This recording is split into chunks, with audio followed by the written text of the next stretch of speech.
So my name is Elsa Wiehe, and I lead the Boston University African Studies Center Education Outreach Program. And I have the pleasure to help coordinate this event today. Welcome to everybody who's here on a Saturday morning. For us in Mauritius, where our two speakers are coming from, it is in the afternoon, but for us it's early. So I hope you have a good cup of coffee starting off. And welcome to students as well. I know there's a couple students in the room. So welcome. I'm really pleased that the event is also supported by the New England History Teachers Association and the Journal of New England History. So I want to do a special shout out to my colleague, Linda Morse. Linda, if you want to wave and say a quick hello to everybody. Good morning. Thanks everybody for coming. And I'm thrilled to see my students, and a friend of mine, Dion, is here as well. So Wonderful. Linda, who is a master history teacher and has coordinated and co-led the whole series of events with me today, and from the beginning in the fall. And in fact, Linda, it's you who started the conversation about the activities of the Wagner Group when the Wagner Group made global headlines last fall.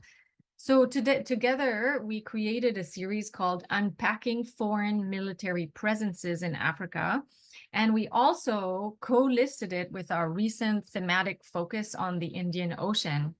The main goal today is to understand military presences as part of the educational work that we think needs to happen for the decolonization, the continued decolonization, demilitarization, and the full sovereignty on the continent. So we created a series called Unpacking Military Presences. And last fall, we had Chris Townsell. And we also had Horace Campbell, who joined us to talk about the Wagner Group and also U.S. military activities, AFRICOM. I'm going to just drop in the room right here to everyone. If you were not able to attend those sessions, they are available here on YouTube. And today's focus is on the Chagos and the Chagos Islands and Diego Garcia. And it will, for those of you who are in the room who teach about the post-war era, the Cold War, decolonization, independence, but also sovereignty, it's especially important for US students to know about this because the story you are about to hear from our two speakers, it involves US tax dollars, funding, and US military activities. So it's not only of crucial importance is that it's not only a history of the past, but it's also a history of today. So it makes the Chagos to be a really important case study to understand hidden and not so hidden continuations in colonialism. So Olivier is a Chagosian activist for the right of return, and he is a leader of the Chagos refugee group. Olivier was born on the island of Perros Banhos in the Chagos archipelago. And when he was 4 years old, he was forcibly removed from the Chagos archipelago and transported to Mauritius with his family.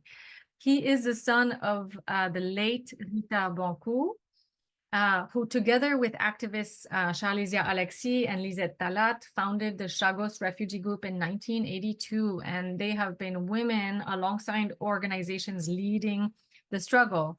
Olivier is an electrician, and he's worked tirelessly for the legal rights of the Chagosian to return to their original homeland. And he's been involved in several large court cases involving UN institutions and the International Court of Justice to demand the right of return of the Chagos Islanders to the entire archipelago. I think something to note is that in February 2022, Olivier was able to return to the Chagos and step on the beach. And so I actually have a little video of that visit. It's not an actually full return, but I have a video that I will show you at the end of this session today.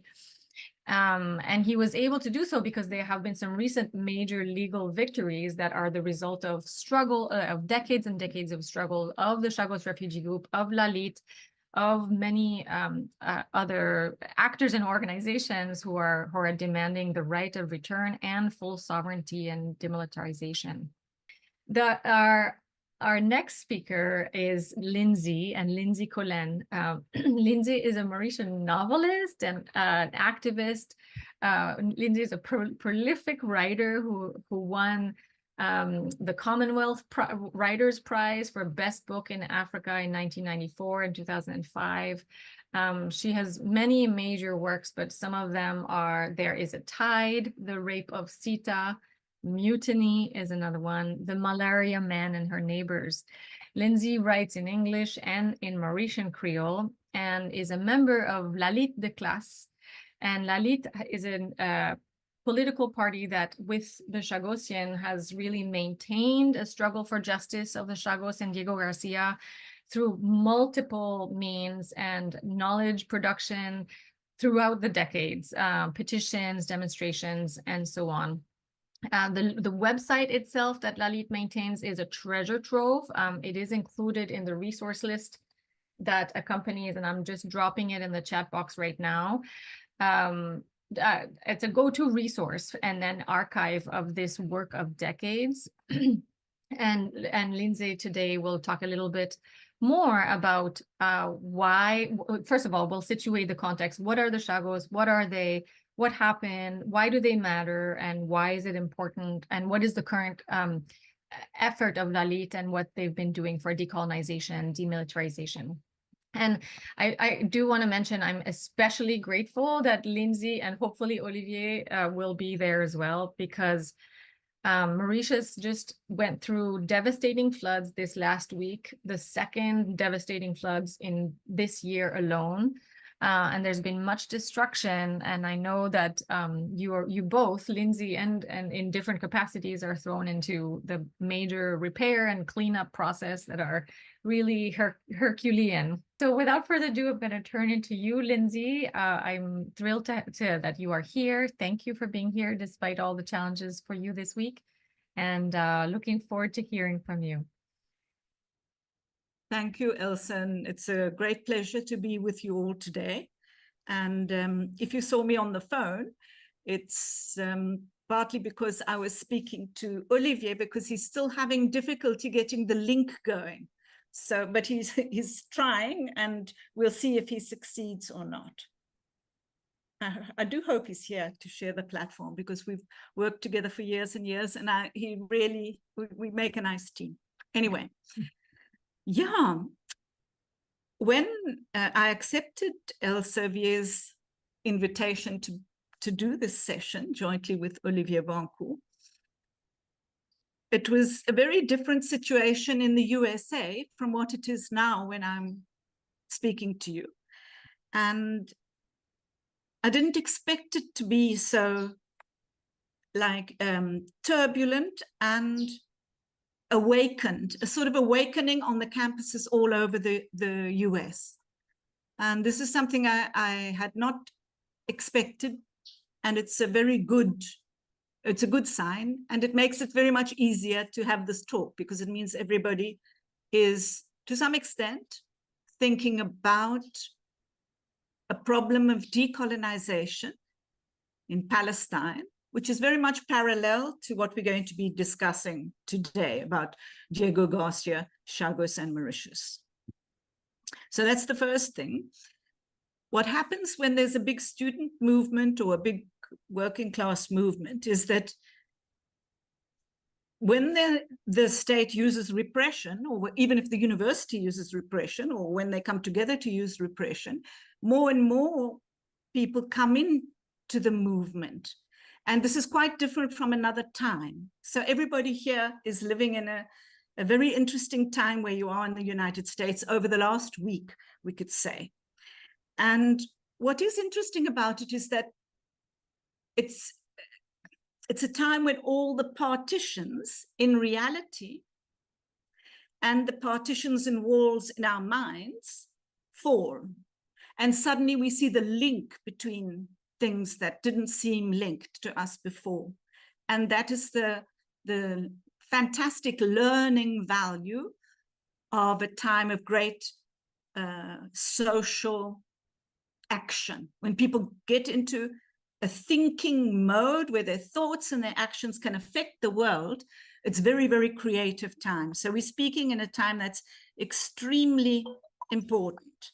And, you know, we've seen students interested in decolonization, interested in the Middle East, interested in where their colleges are invested, if those colleges with big investments, and they're interested in repression, and they want other students to be released, and they know what demand is. And suddenly there's a whole new livelihood. Diego Garcia and Chagos and Mauritius at the in this session, that in the same way as with the Palestine issue, and the mobilization around it, the way all the partitions that we usually have in our real lives fall down, and we can suddenly see the links that normally we can't see in everyday life. So that's the first bit of my pre-introduction. The second bit is that we're going to be concentrating on a particular year. Everything pivots around the year 1968. 1968 was the year when Mauritius was given its independence. And Mauritius consists of many islands. The main ones are Mauritius, Rodrigues, Agalega, Saint-Brandon, and a group of about 60 islands called the Chagos Islands, the largest of which is called Diego Garcia. So we're talking about the Indian Ocean, and we're talking about east of more or less Mozambique, you know, so it's slightly nearer the equator than east of South Africa, and southwest of India. Thank you, that's a lovely visual.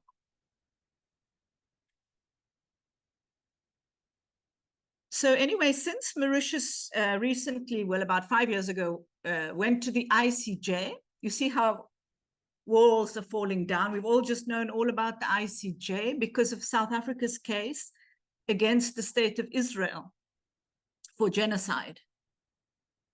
And at the same time that there's a previous Palestinian case for an advisory opinion at the ICJ about the illegal occupation of Palestine. So we've had the ICJ in the news to do with Palestine, and it was through the ICJ that in 2019, Mauritius, it was decided absolutely, you know, overwhelmingly, 14 judges to 1.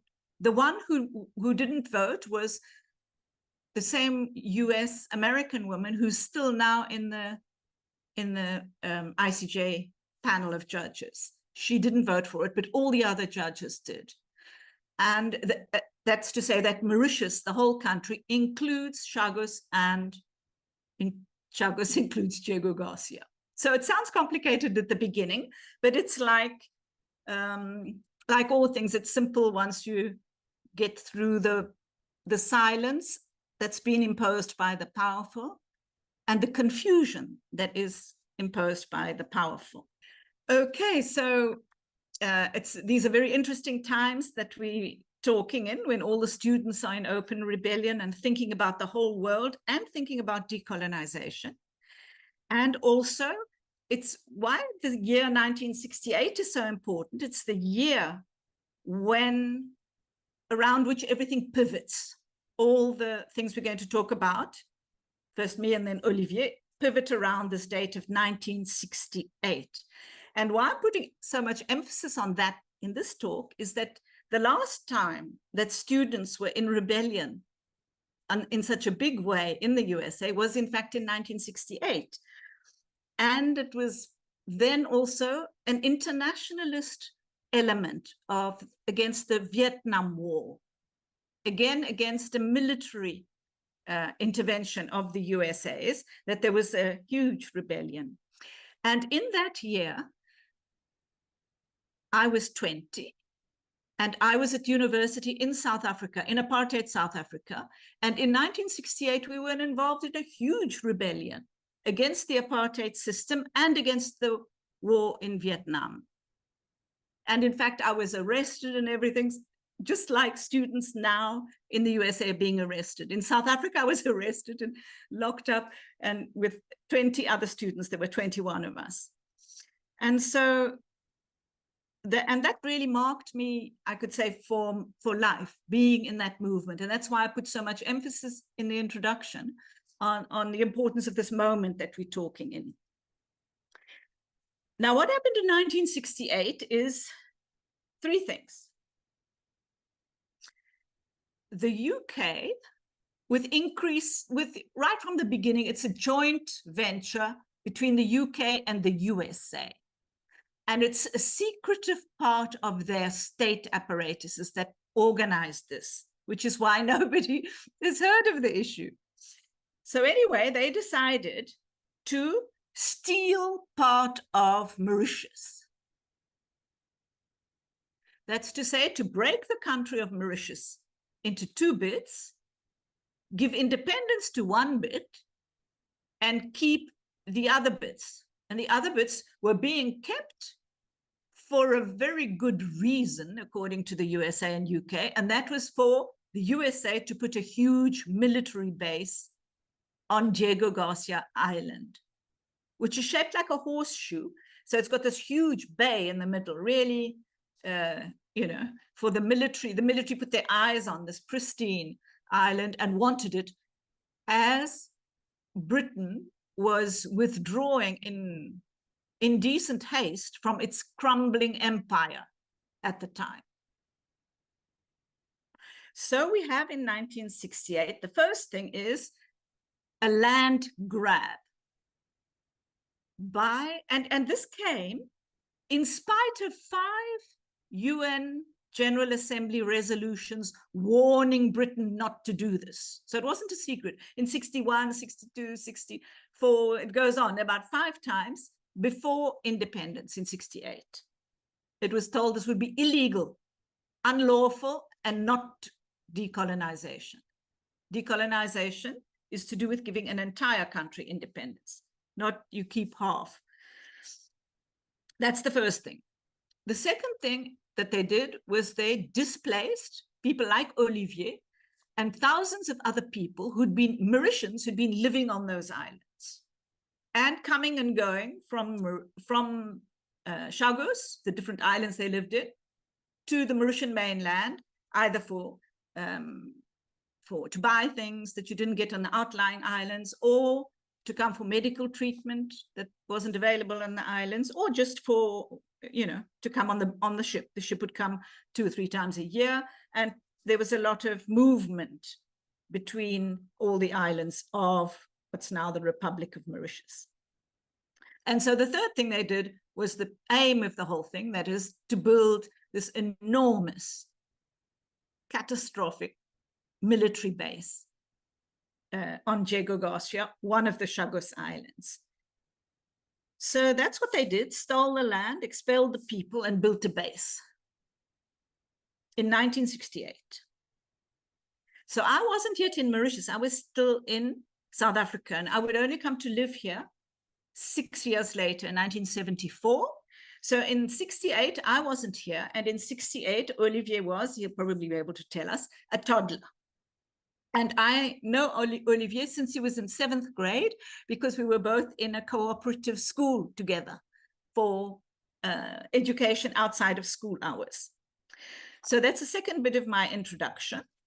And the third bit is to do with something that's been exposed as a journalistic, I don't know what to call it, malpractice, exposed by The Intercept in an article, if people want to look it up, on the 15th of April, that the New York Times sent a memo to their journalists, on words they can and cannot, should and shouldn't use, and others that they should be very careful about using. But anyway, the most severe warning was given to the word Palestine. This was in context of Israel and Palestine, that they sent out this memo. So the most severe warning that I saw in this article in Intercept was that they should not use the word Palestine. In other words, deny the existence of the Palestinian state. So you can't say Palestinians, but this also they added, you shouldn't say it too often. Where you can, you should say Gazans or people from the West Bank or East Jerusalem. Split them up. That's a memo written, and they haven't denied it.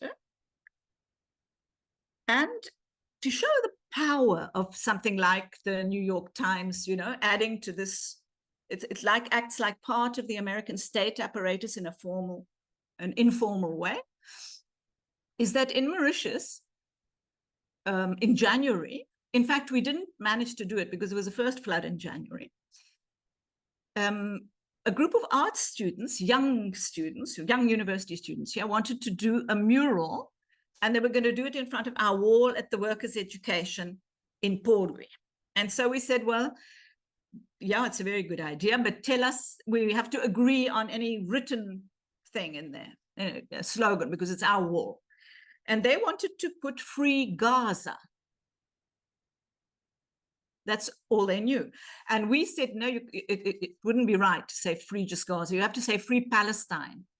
But now I realize that they're under the influence of this taboo on seeing the whole of Palestine. In this Mauritius, for all its distance from the metropolitan centers of empire, we have this influence where a group of 18-year-olds at the university, maybe they chose that because it's only 4 letters, I don't know, and they're artists, you know, free is 4 letters and Gaza is 4 letters. But anyway, the point is they chose Free Gaza, and we never did the wall in the end because of the floods. But if the New York Times were to do a memo on Mauritius, they would, and on Chagos and on Diego Garcia, their memo would not be too different. The memo that the sort of understanding in all the totality of the Western media is, first, don't mention Chagos at all. If you do mention it, never mention Mauritius or that it's part of Mauritius. And certainly never refer to the Republic of Mauritius, which opens a possibility of something that's not the island of Mauritius. So there's like a very strong taboo. And you'll notice it in the introduction that Elsa chose to play from Human Rights Watch. They've fallen into the same pitfall as the art students who are going to paint Free Gaza, when Free Palestine is clearly the thought out and only useful slogan at the moment. And the whole of all the American campuses know that. But what's interesting is that in the case of Mauritius, you can read long scholarly articles, you can read long newspaper articles from abroad that do not talk about the land grab part. And they keep Chagos very separate from Mauritius. And then they keep Diego Garcia, the military base, very separate from both Chagos and Mauritius. So I realized there may actually be a memo because we didn't know there were such memos until the partitions started to fall with the mobilization we've seen in America at the moment. And the other thing is, just like the New York Times in its memo said to reporters, do not refer to the occupied territories. Don't refer to the occupied territories. And you'll notice that Mauritius is never referred to as an occupied territory, whereas it is militarily occupied by the joint forces of the USA and UK. So that's the brief introduction before I come on to the subject. And the subject, Elsa, can you give me a warning when I've got 5 minutes left? I hope it's not now. Yeah. You're good. So the talks on the issue of the UK is really unlawful decolonization of Mauritius. Unlawful, and now known to be unlawful. The ICJ said it's unlawful, but it's always been unlawful. And it's a tale of 4 crimes. The first crime, as we've mentioned, breaking up a country as a an illegal condition for independence. Crime number 1. Crime number 2, forcibly displacing all the inhabitants of Chagos, part of Mauritius, and moving them to the main island, other than a small group who went to Seychelles. And the third crime, this also we've mentioned, and it's the raison d'etre of the other 2 crimes, is to build a huge US military base, now a nuclear base. And thus, for students of the military aspects, it's against the binding treaty, the Pelindaba Treaty, for a nuclear arms-free Africa. If anyone's got a question on that, we can go into that later. And the fourth crime is to keep this whole thing secret and compartmentalized. So keep it secret and compartmentalized. So who did it? We've already mentioned this. It's 2 states that are the criminals in this bandit adventure, the USA and the UK. At the beginning, the UK had more genuine responsibility, but the UK is such a small partner now that the blame lies with the USA. And often the complicity of the Mauritian state, of our governments. Over these 45 years or so that we've been in the struggle, the governments here mainly collude or try to get some economic advantage for the capitalist class in Mauritius in exchange for silence. So what that has meant, now that we know what's happened and who did it, what it's meant is that there've been huge struggles in Mauritius, and we've taken them abroad also in all sorts of ways. And the struggles have been to expose the crimes, to expose those culpable of the crimes, and to unify the compartmentalized parts of the crimes, the military base, the decolonization, and the forcible displacement of all the people in the most cruel and inhuman way. So it's a decolonization struggle, and it's happening at the same time as this unlawful decolonization of Palestine since 1948. So these are 2 remnants of colonization, and they are like fracture lines. They are lines of fracture. So that is why this has caused such a huge uproar on American campuses for Palestine. And the Diego Garcia issue is similar. It shows us all what imperialism is and how colonization still exists. And the one in Palestine was to do with protecting the sources of oil. And in Mauritius, on Diego Garcia, the base is there in large part originally, and still, to protect the transportation of everything, but including oil. I mean, we know about the importance of this because of the Houthi in the Yemen attacking exactly that weakness. So the struggle that we've had here has really unified all sorts of kinds of struggles for peace, against the military, for base closure all over the world. The 700 or 800 military bases that the US has outside of the US all need to be closed because they are the method of maintaining war. So we learned this, and both Olivier's organization and the ones I'm in were at meetings of the No Bases movement for closing all foreign military bases worldwide. And it's also been a women's struggle. And many of the Chagosians, including Olivier's mother and her friends and we were in huge street demonstrations in which the police attacked us in the same way as police are attacking students today in America, and tried to beat us up. But we beat them up back a bit. And anyway, it was a really very, very, very rough demonstrations and long court cases. They tried us on charges that had compulsory prison sentences if we were found guilty. And every time there would be a court case hearing, there would be policemen with dogs and everything, because there were demonstrations for each court case hearing. And it's also been a class struggle here in the sense that the unions have been very supportive throughout. And like the Chagos refugee group and the other big demonstrations we were in, that was in 1981 where we were arrested, 1981, a long time ago. And the Chagosians at that time, and us in the women's movement, we'd learned how to do this kind of demonstration that we did around a hunger strike and 3 days of street demonstrations. We'd learned it from the trade union movement.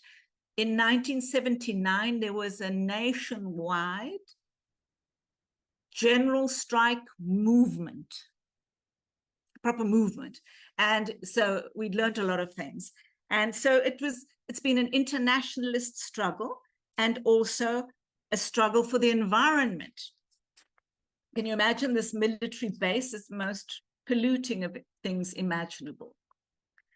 So it's been a struggle for peace, for freedom, the women's struggle, environmentalist struggle, and it's taken all forms. People can ask questions on any of these things afterwards. Vigils, hunger strikes, street demonstrations, forums, petitions, court cases.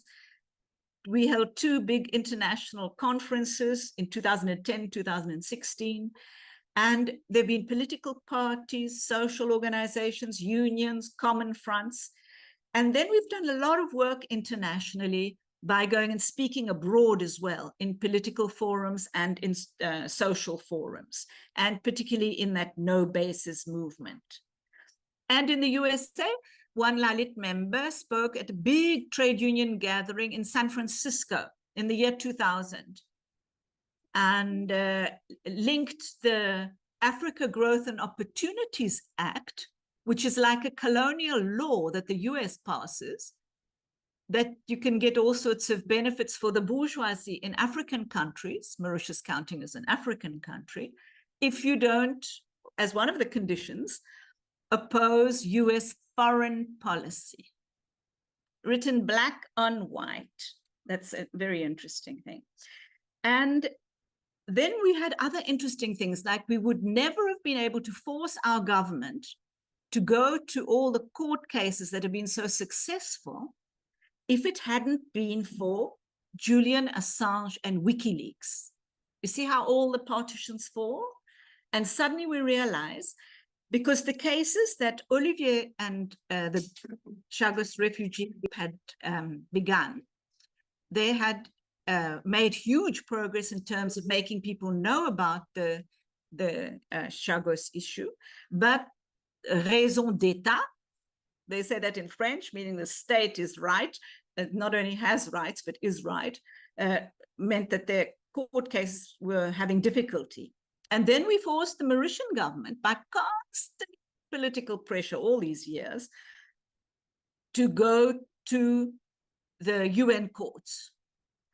And how we could do this with a WikiLeaks cable that was leaked and published by Julian Assange was that one of the cables exposed the fact that Britain had, when Britain stole Chagos, including Diego Garcia, they gave it this new name that Elsa mentioned, British Indian Ocean Territories, which don't exist. It's a figment of the imperial imagination. But anyway, this BIOT thing, then through that, Britain declared a marine protected area in the Indian Ocean as a way of sort of keeping the Chagosians and Mauritius from claiming Chagos, including Diego Garcia. So anyway, one of the WikiLeaks cables showed the British ambassador, no, the American ambassador to Britain, reassuring, I think it was Hillary Clinton, who was Secretary of State, whoever was Secretary of State at the time, reassuring the person that no worry about this marine protected area, conservation area of the sea. No worry about that, because it's a ploy, it's a trick, so that the Chagosians can't go back and that Mauritius can't claim the islands. And they'd got all the big NGOs, the UK and US, into this plot, including Greenpeace, that had twice nearly taken us to Chagos to expose this illegal occupation. And they got bought out on this. It's on our website. You can look it up. Just type Greenpeace on the Lalit website. Anyway, Mauritius put in a case. We got the government to put in a case. In the middle of one of our international conferences, they announced it. So we announced it in our conference. They put the case and won it. And it was declared illegal for Britain to declare a marine protected area on a marine area that wasn't its own. It was a land grab, or in this case, a sea grab.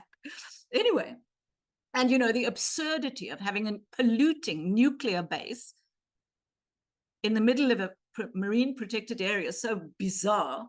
You know, it's like more partitions fall, more walls fall in our minds when we realize this.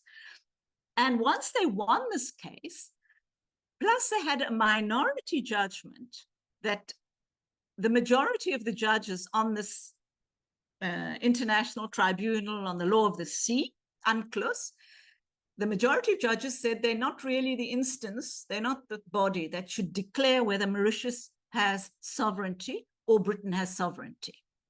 But definitely Britain hasn't got a toe to stand on to declare a marine park there. But a minority of the judges put out a separate judgment saying, yes, they are entitled to, and it's clearly Mauritius. Chagos is Mauritian. That's it. So that was a previous government. Then there was a new government in Mauritius, and the new government went ahead and put a case at the ICJ. But they did it in a way that we had been pushing for. We said, go to the African Union first, get the whole of the African Union to put in the case as a decolonizing case, because we know what Britain and USA will say, because they always say it. They say, no, you should negotiate bilaterally. They're still saying it now about Palestine today.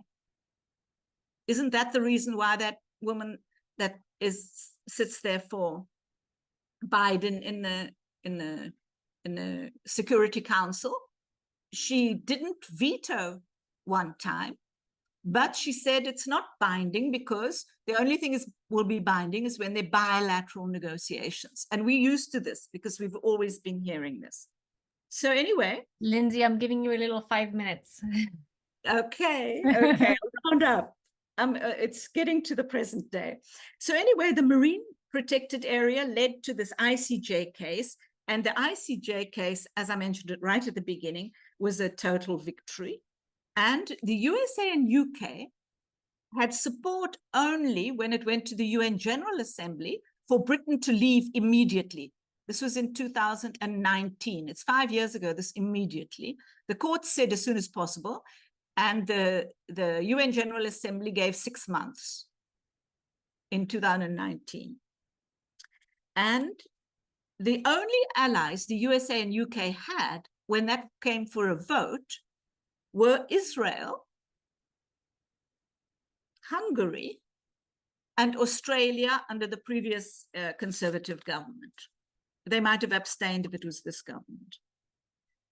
So anyway, this is all to say that we've won, as indeed the people of Palestine won in the South African case, because the ICJ said there's a plausible genocide. Stop killing people, stop maiming people, and stop destroying all infrastructure that allows human life to exist.